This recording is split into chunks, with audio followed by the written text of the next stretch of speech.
আপনারা শুনছেন গল্পকথন by Kallol chapter 2। আমাদের আজকের নিবেদন শরদিন্দু বন্দ্যোপাধ্যায়ের গল্প বিজ্ঞাপন বিভ্রাট।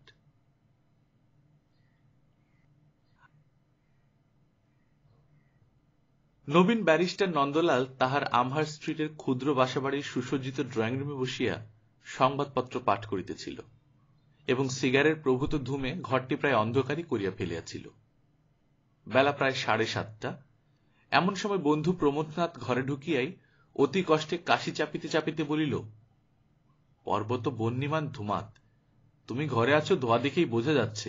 উফ, ঘরটা এমন অগ্নিকুণ্ড করে বসে আছো কি করে? নন্দ হাতের কাগজখানা ফেলিয়া প্রফুল্ল স্বরে কহিল, আমি তোমার মতো বিলেত ফেরত সন্ন্যাসী নই যে চুরুটটা পর্যন্ত ত্যাগ করতে হবে। প্রমথ একখানা চেয়ার অধিকার করিয়া বলিল, তুমি সন্ন্যাসী নামের বেশি উপযুক্ত। গাজার মতো চুরুটগুলো খেয়ে খেয়ে ইহকাল পরকাল দুই নষ্ট করলে। নন্দ হো হো করে হাসিয়া বলিল, রাগ করলে ভাই? আমি কিন্তু তোমাকে গাজাখোর সন্ন্যাসীর সঙ্গে তুলনা করিনি। নন্দ এবং প্রমথর বন্ধু আশৈশব দীর্ঘ না হইলেও ঘটনাচক্রে পরস্পরের প্রতি গাঢ় স্নেহবন্ধন অটুট হইয়া পড়িয়াছিল। নন্দ দোহারা, খুব বলবান, চোখে চশমা, রং ময়লা, মুখে তীক্ষ্ণ বুদ্ধি ও দৃঢ়তার এমন একটা সুন্দর সমাবেশ ছিল যে খুব সুশ্রী না হইলেও তাহাকে সুপুরুষ বলিয়া বোধ হইত। প্রমথনাথ ফর্সা, ছিপছিপে যুবক, মুখে লালিত্যের বেশ একটা দীপ্তি আছে। তার স্বভাবটি বড় নরম, দুর্বল বলিলেও অত্যুক্তি হয় না। কাহারও কোনো অনুরোধে না বলিবার ক্ষমতা তাহার একেবারেই নাই। বহু ধন দৌলতের একমাত্র উত্তরাধিকারী প্রমথ বিলাত গিয়া ব্যারিস্টারি পাশ করিয়া আসিয়াছিল। বিলাত পৌঁছিয়া সে প্রথম বাঙালির মুখ দেখিল নন্দর। নন্দর বিলাত যাওয়ার ইতিহাসটা কিছু জটিল। সে গরিবের ছেলে, প্রবেশিকা পরীক্ষা পাশ করিবার পর দেখিল কলেজে পড়িবার মতো সংস্থান নাই। আত্মীয় স্বজনের দ্বারস্থ হইবার প্রবৃত্তি ছিল না, অথচ বিলাত গিয়া উচ্চশিক্ষা লাভের তীব্র অভিলাষ ছিল। একদিন সে এক বিলাত যাত্রী জাহাজে খালাসি হইয়া বিলাত পলায়ন করিল। সেখানে পৌঁছিয়া পেটের দায়ে কুলির কাজ আরম্ভ করিয়াছিল। ভাগ্যদেবী নবাগত প্রমথর মালগুলা নন্দর ঘাড়ে চাপাইতে গিয়া নন্দকেই প্রমথর ঘাড়ে চাপাইয়া দিলেন। প্রমথ এবং নন্দ উভয় তখন নিতান্ত ছেলে মানুষ। নির্বান্ধব বিদেশে পরস্পরকে পাইয়া তাহারা যেন আকাশের চাঁদ হাতে পাইল। প্রমথর টাকায় নন্দ আইন পড়িতে আরম্ভ করিল। তারপর দুইজনে ব্যারিস্টারি পাশ করিয়া দেশে ফিরিয়াছে। নন্দ ব্যবসা আরম্ভ করিয়াছে, বেশ 2 পয়সা উপার্জনও করিতেছে। প্রমথ প্রায় নিষ্কর্মা, খবরের কাগজ পড়িয়া দেশ নীতি আলোচনা করিয়া এবং সময়ে অসময়ে বন্দুক ঘাড়ে বনে জঙ্গলে ঘুরিয়া বেড়াইয়া যৌবনকালটা অপব্যয় করিয়া ফেলিতেছিল। প্রমথ আবার আরম্ভ করিল, তুমি ওই সিগার খাওয়া কবে ছাড়বে বলো দেখি? নন্দ বলিল, যমরাজা বেশি জিদ করলে কি করব বলতে পারি না, তবে তার আগে তো নয়।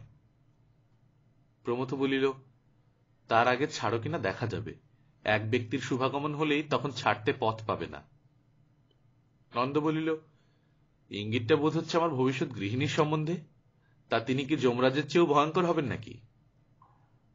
প্রমথ বলিল, অন্তত যমরাজের চেয়ে তাদের ক্ষমতা বেশি, তার শাস্ত্রীয় প্রমাণ আছে। নন্দ কহিল, সেই জন্যই তো আমি এই ক্ষমতাশালিনীদের কাছ থেকে দূরে থাকতে চাই। তাদের সঙ্গে ঘনিষ্ঠ মেলামেশা করার বাসনা মোটেই নেই। প্রমথ ভ্রু তুলিয়া বলিল, অর্থাৎ বিয়ে করছ না? নন্দ উৎফুল্ল তাচ্ছিল্য সহিত বলিল, না। প্রমথ কহিল, এটা তো নতুন শুনছি, কারণ জানতে পারি? বিয়ে জিনিসটা একদম পুরনো হয়ে গেছে, ওতে আর রোমান্সের গন্ধটি পর্যন্ত নেই। বলিয়া প্রসঙ্গটা উড়াইয়া দিবার মানুষে খবর কাগজখানা আবার তুলিয়া লইল। প্রমথ বলিল, নন্দ ভাই, ওইখানেই তোমার সঙ্গে আমার গরমিল। বিয়েটাই এ পৃথিবীতে নববর্ষের পাজির মতো একমাত্র নতুন জিনিস, আর যা কিছু সব দাগি, পুরনো, বস্তা পচা। নন্দ প্রত্যুত্তরে কাগজখানা প্রমথর গায়ে ছুড়িয়া দিয়ে বলিল, তার প্রমাণেই দেখো না, বিয়ে জিনিসটা এতই খেলো হয়ে গেছে যে কাগজে পর্যন্ত তার বিজ্ঞাপন। প্রমথ নিক্ষিপ্ত কাগজখানা তুলিয়া লইয়া মনোনিবেশ পূর্বক পড়িতে লাগিল। নন্দ বলিল, তর্ক করে হাঁপিয়ে উঠেছ, এক কাপ চা খাও। এখনো 8টা বাজেনি, বাড়ি গিয়ে নাইতে খেতে তোমার তো সেই 1টা। প্রমথ কোনো জবাব দিল না, নিবিষ্ট মনে পড়িতে লাগিল। নন্দ বেয়ারাকে ডাকিয়ে বলিল, दीदी को 2 प्याला चा बानाने बोलो। এখানে বলিয়া রাখা ভালো, প্রমথ পূর্বে চা খাইত না, কিন্তু সম্প্রতি কয়েকটি অভিনব আকর্ষণে সে চা ধরিয়াছে। খবরের কাগজখানা পড়িতে পড়িতে প্রমথ মৃদু মৃদু হাসিতে লাগিল। তারপর সেখানা জানুর উপর পাতিয়া বলিল, হোহে, শোনা একটা বিজ্ঞাপন, বলিয়া পড়িতে লাগিল। Wanted a young barrister bridegroom for a rich, beautiful and accomplished by the girl. Girls age 16, apply with photograph to box 1526। পাঠ শেষ করিয়া কাগজখানা দ্বারা নন্দর জানুর উপর আঘাত করিয়া বলিল, ব্যাস, বুঝলে হে ব্যারিস্টার ব্রাইডগ্রুম, একটা দরখাস্ত করে দাও, খুব রোমান্টিক হবে। নন্দ বলিল, আমি এখানে একমাত্র ব্রাইডগ্রুম নই, শ্রীমান প্রমথনাথ সেন মহাশয়ই এই ষোড়শীর উপযুক্ত পাত্র বলে মনে হচ্ছে। প্রমথ হাসিয়া প্রতিবাদ করিল, কিছুতেই না, নন্দলাল সেনগুপ্ত থাকতে প্রমথনাথ সেদিকে কোনো মতেই দৃষ্টিপাত করতে পারে না। নন্দ একটা কপট দীর্ঘশ্বাস ফেলিয়া কহিল, তবে থাক, কারুর দৃষ্টিপাত করে কাজ নেই, আর কোনো ভাগ্যবান ব্যারিস্টার এই তরুণীকে লাভ করুক। প্রমথ জিদ ধরিয়া বলিল, না না, এসো না, একটু মজাই করা যাক, তারপর তোমার দরখাস্ত যে মঞ্জুর হবে তারই বা ঠিক কি? বেশ, যদি দরখাস্ত করবার ইচ্ছে হয়ে থাকে নিজেই করো। প্রমথ একটু চকিত হইয়া বলিল, না, তা কি হয়, তুমি করো। বাহ, এ তোমার বেশ বিচার, মজা করবে তুমি আর ফ্যাসাদে পড়বো আমি। আচ্ছা এসো, এক কাজ করা যাক, লটারি করো, যার নাম ওঠে। মজা করিবার ইচ্ছা আর প্রমথর বেশি ছিল না, কিন্তু সেই প্রথমে আগ্রহ দেখাইয়াছে, অতএব অনিচ্ছার সহিত সম্মত হইল। তখন 2 টুকরা কাগজে দুজনের নাম লিখিয়া একটা হ্যাটের তলায় চাপা দেয়া হইল। নন্দ হ্যাটের তলায় হাত ঢুকাইয়া একটা কাগজ বাহির করিয়া নাম পড়িয়াই উচ্চস্বরে হাসিয়া বলিল, ভাগ ফলতি সর্বত্রং ন বিদ্যং নচ পৌরুষং। হে ভাগ্যবান, এই দেখো, বলিয়া কাগজখানা তুলিয়া ধরিয়া নামটা দেখাইল। প্রমথ বিকলভাবে একটু হাসিয়া বলিল, নিজের নাম না উঠা এতদূর বিমর্ষ হয়ে পড়েছ যে সংস্কৃত ভাষার উপরে তোমার কিছুমাত্র মমতা নেই দেখছি। এবার নন্দ উৎসাহের তাড়নায় কাগজ কলম লইয়া বলিল, আর দেরি নয়, দরখাস্ত লিখে ফেলা যাক, বাংলায় না ইংরেজিতে? প্রমথর উদ্যম একেবারে বিলুপ্ত হইয়া গিয়াছিল। সে ম্রিয়মান ভাবে বলিল, না, ইংরেজিতে কাজ নেই, আবার হাম্বল পিটিশন মোস্ট রেসপেক্টফুলি সেবাত লিখে ফেলবে, বাংলাই ভালো। নন্দ তাহার যৎকিঞ্চিত বাংলার সাহায্যে দরখাস্ত লিখিয়া ফেলিল, মহাশয়, আমি ব্যারিস্টার, বিজ্ঞাপনে বর্ণিত কন্যাকে বিবাহ করিতে চাহি, ইতি শ্রী প্রমথনাথ সেন।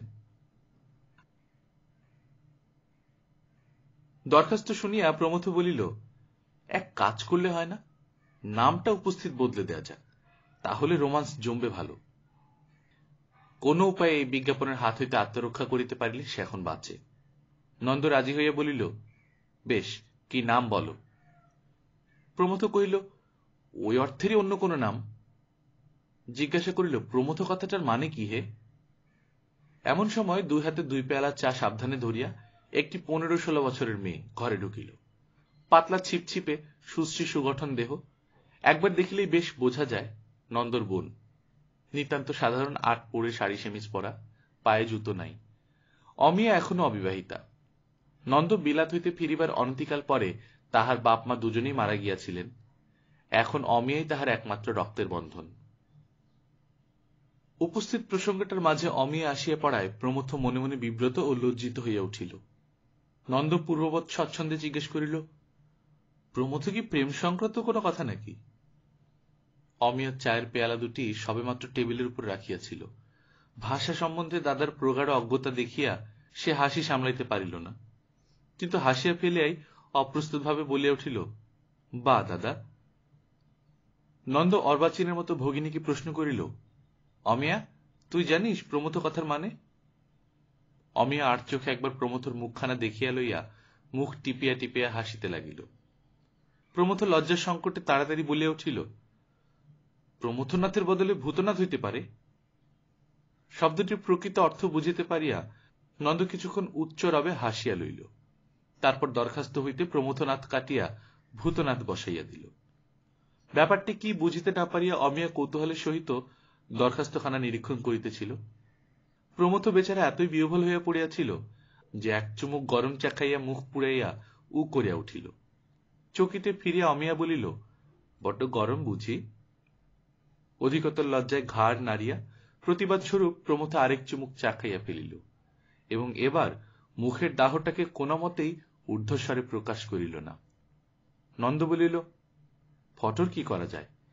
তোমার ফটো একখানা আছে বটে আমার কাছে, বলিয়া ঘরের কোণে একটা ছোট্ট টিপাইয়ের উপর হইতে অ্যালবামখানা তুলিয়া লইল।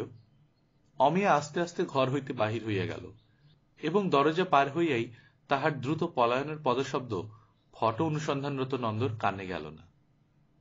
নন্দ অ্যালবাম ভালো করিয়া খুঁজিয়া বলিল, কই, তোমার ছবিখানা তো পাচ্ছি না, গেল কোথায়? পলাতকার পদধ্বনি যে শুনিয়েছিল, সে আরক্ত কর্ণমূলে বলিল, আছে কোথা, ওইখানেই। নন্দ বলিল, না হে, দেখো না, জায়গাটা খালি। তারপর গলা চড়াইয়া ডাকিল, অমিয়া, অমিয়া। প্রমথ তাড়াতাড়ি ব্যাকুলভাবে বলিল, দরকার কি নন্দ? তোমার একখানা ছবি দিয়ে দাও না।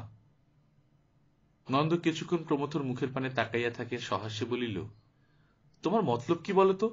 এ যে আগাগোড়াই জোচ্চুরি, শেষে আমার ঠ্যাঙে দড়ি পড়বে না তো? প্রমথ বলিল, না না, কোনো ভয় নেই, এখন ফটোখানা দিয়ে দাও, তারপর বিয়ে না হয় না করো।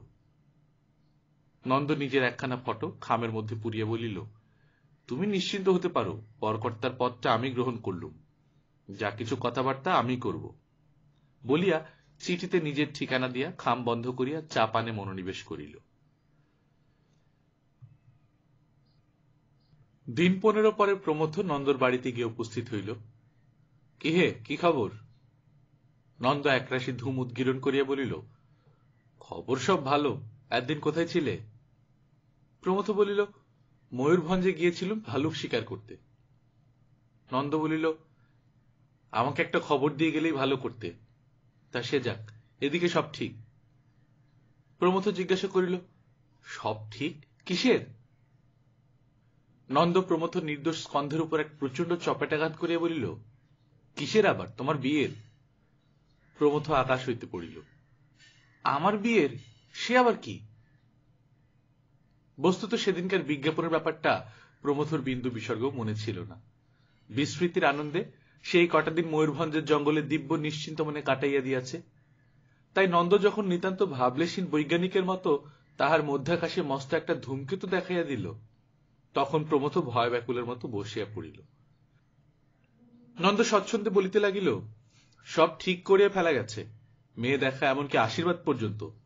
মেয়েটি সত্যি সুন্দরী, শিক্ষিতা, তাতে কোনো সন্দেহ নেই। মেয়ের বাপ বেশ আলোকপ্রাপ্ত লোক, কোন রকম কুসংস্কারের বালাই নেই। মেয়েটির নাম সুকুমারী। প্রমথ অস্থির হইয়া বলিল, আমি এই কয়দিন ছিলুম না, আর তুমি সব গোল পাকিয়ে বসে আছো। নন্দ বলিল, তুমি না থাকায় বড় অসুবিধায় পড়া গিয়েছিল, অগত্যা তোমার হয়ে আশীর্বাদটাও আমি গ্রহণ করেছি। কন্যাপক্ষের এখনো ধারণা যে আমি বর, সেই ভুলটা ভাঙবে একেবারে বিয়ের রাত্রে। প্রমথ ব্যাকুল স্বরে বলিল, ভাই, সবটা যখন তুমি করলে, বিয়েটাও করো, আমাকে রেহাই দাও। নন্দ ফিরিয়া বলিল, কি রকম, তখন নিজে কথা দিয়ে এখন পেঁচুচ্ছ? কিন্তু তা তো হতে পারে না, সমস্ত ঠিক হয়ে গেছে, এই 7 তারিখে বিয়ের দিন। প্রমথ রাগ করিয়া বলিল, কেন তুমি আমায় না জানিয়ে সব ঠিক করে বসলে? এ তোমার অন্যায় কথা, তখনই আমি তোমায় সব বলে দিয়েছিলাম। বেশ, যা হওয়ার হয়ে গেছে, এখন তুমি বিয়ে করো। দৃঢ় স্বরে নন্দ বলিল, কখনোই না, তোমার জন্য পাত্রী স্থির করে তাকে নিজে বিয়ে করা আমার পক্ষে অসম্ভব। প্রমথ বলিল, তাহলে আমিও নিরুপায়। নন্দ ভ্রুকুঞ্চিত করে বলিল, অর্থাৎ? অর্থাৎ আমিও এখন বিয়ে করতে পারবো না। তুমি চাও চুক্তিভঙ্গের অপরাধে আমি জেলে যাই? প্রমথ রাগিয়া উঠিয়া দাঁড়াইয়া বলিল, জেলে যাওয়াই তোমার উচিত, তাহলে যদি একটু কাণ্ডজ্ঞান হয়। বলিয়া হন হন করিয়া ঘর হইতে বাহির হইয়া গেল। নন্দ চেঁচাইয়া বলিল, মনে থাকে জানো, 7 তারিখে বিয়ে, গোধূলি লগ্নে। নিমন্ত্রণ পত্র আমি আজই ইস্যু করে দিচ্ছি। প্রমথ যতই রাগ করিয়া চলিয়া আসুক না, দোষ যে নন্দর অপেক্ষা তাহারই বেশি, তাহা সে মর্মে মর্মে অনুভব করিতে লাগিল, এবং এই গুরুতর দুর্ঘটনার জন্য নিজেকে অশেষভাবে লাঞ্ছিত করিতেও ত্রুটি করিল না। এক ধরনের লোক আছে, যদিও খুব বিরল, যাহারা নিজের দোষ সবচেয়ে বড় করিয়া দেখে এবং নিজের লঘু পাপের উপর গুরুদণ্ড চাপাইয়া দেয়, যাহার হয়তো কোনোই প্রয়োজন ছিল না।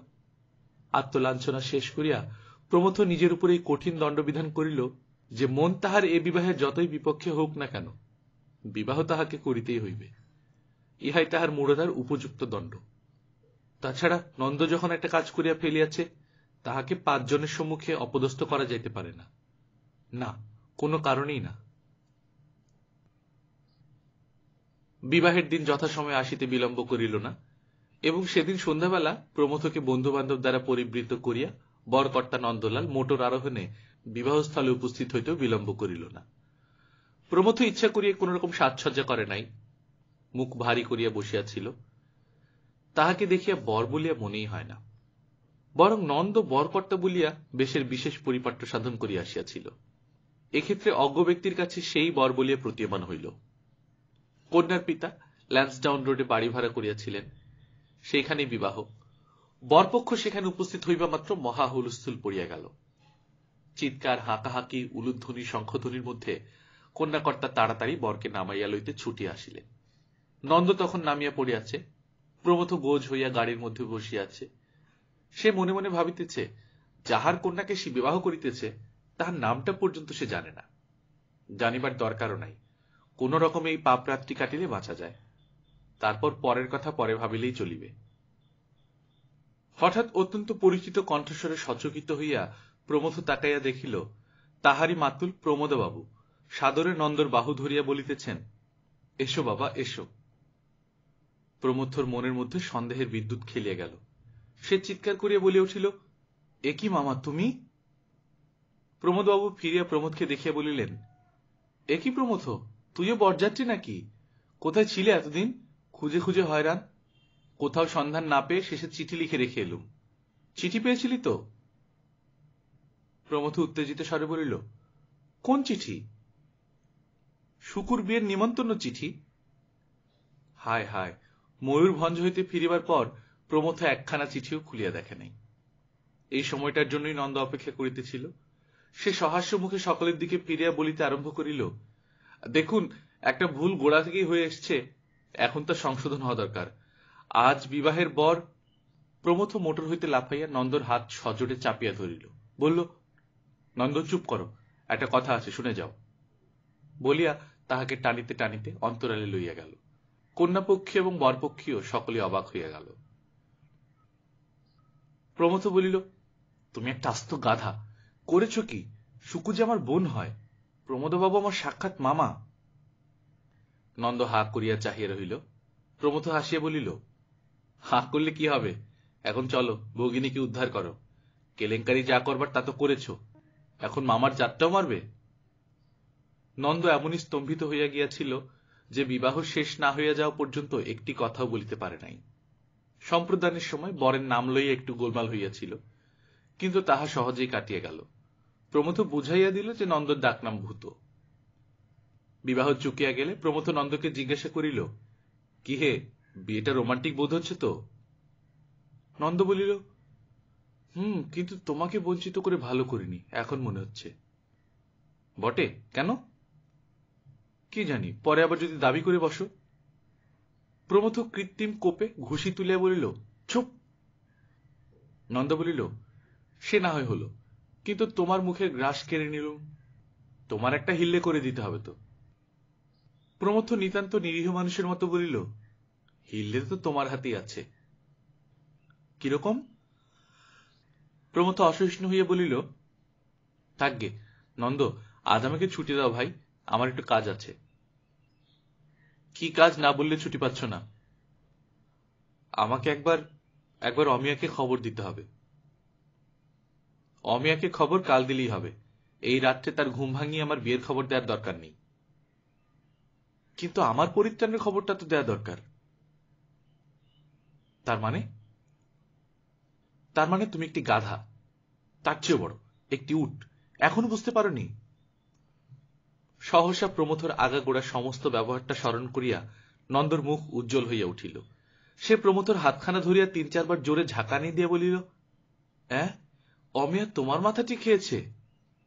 তাই বুঝিয়ে বিয়েতে এত আপত্তি? Oh what a fool I have been. ফটোখানা তাহলে অমিয়া হস্তগত করেছিল, আর আমি সেই বেয়ারাটিকে মিছিমিছি বাপান্ত করলুম। কিন্তু এত কাণ্ড করবার কি দরকার ছিল? আমাকে একবার বললেই তো সব গোল চুকে যেত। প্রমথ লজ্জিত হইয়া বলিল, না না, বলবার মতো কিছু হয়নি, শুধু মনে মনে। তাহলে তোমার অমত নেই তো? নন্দ কিছুক্ষণ চুপ করিয়া থাকিয়া বলিল, প্রমথ ভাই, কৃতজ্ঞতা জানিয়ে আমাদের বন্ধুত্বের অপমান করতে চাইনি, কিন্তু অমিয়ার যে ভাগ্য হবে তা তো আমার আশার অতীত। প্রমথ তাড়াতাড়ি নন্দকে বাহুবেষ্টনে আবিদ্ধ করিয়া বলিল, থাক, হয়েছে হয়েছে, আমি তাহলে তাকে গিয়ে খবর দিয়ে আসি যে আমার বোনের সঙ্গে তোমার বিয়ে হয়ে গেছে। আপনারা শুনছিলেন গল্পকথন বাই কল্লোল চ্যাপ্টার 2, শরদিন্দু বন্দ্যোপাধ্যায়ের গল্প বিজ্ঞাপন বিভ্রাট। আপনারা যারা ছোট গল্প পছন্দ করেন তারা এই চ্যানেলটি সাবস্ক্রাইব করে নেবেন, আশা করছি আপনাদের ভালো লাগবে। বিভিন্ন জনের গল্প দিয়ে যাচ্ছি। আপনাদের যদি কোনো গল্প পড়ার রিকোয়েস্ট থাকে, কোনো গল্পের নাম দেওয়া থাকে, সেক্ষেত্রে আপনারা আমাদেরকে ফেসবুক পেজে মেসেজ করতে পারেন। ফেসবুক পেজের লিঙ্কটা আমরা এখানে দিয়ে দিয়েছি। আনন্দে থাকবেন, আশেপাশের মানুষদেরকে আনন্দে রাখবেন। টাটা।